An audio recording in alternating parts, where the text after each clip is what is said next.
हामी चाहिँ बल्ल माछा मार्न जान लागेको रात पर्न लागिसक्यो अब माछा कति मर्छ खोलामा अब भेनाले लगेर जान लागेको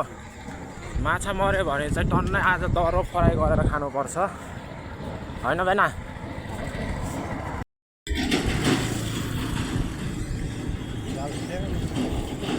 जाल सानो छ कसको जाल लिएको न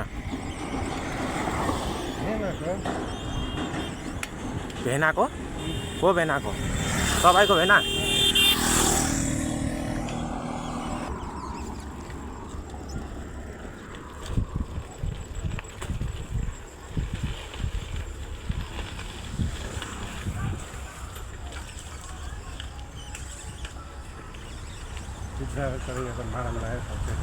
छ दाइ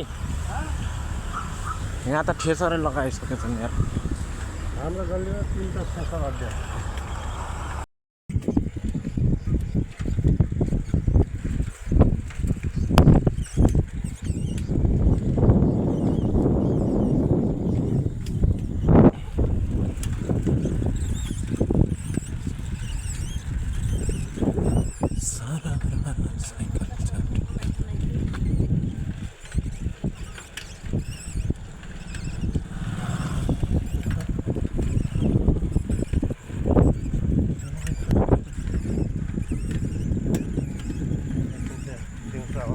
पानी आउँछ कि अझ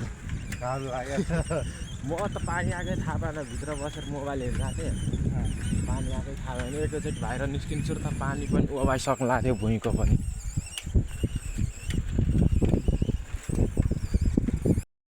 यहाँनिर चाहिँ यस्तो बबाल भ्यू छ हैन फोटो खिच्नको लागि तर के गर्ने हामी फोटो खिच्दैनौँ अहिले हामी माछा मार्न जान्छौँ किनभने ढिलो भइसकेको छ अहिले हजुर ल ल म सु हानेर आउँछु नि हैन बबाल छ के सिन चाहिँ यहाँ फोटो खिच्नलाई जे होस् क्यामेरा क्वालिटी नभए पनि तर मौसमले यो साँझको टाइमले गर्दाखेरि चाहिँ बबाल देखिरहेछ क्या यहाँ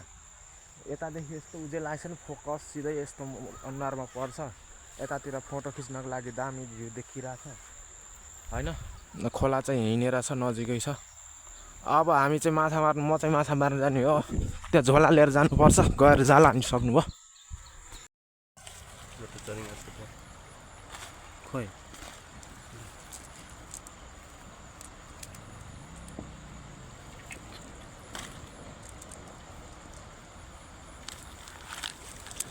छेउमा पऱ्यो नि हल्का सानो सानो बाम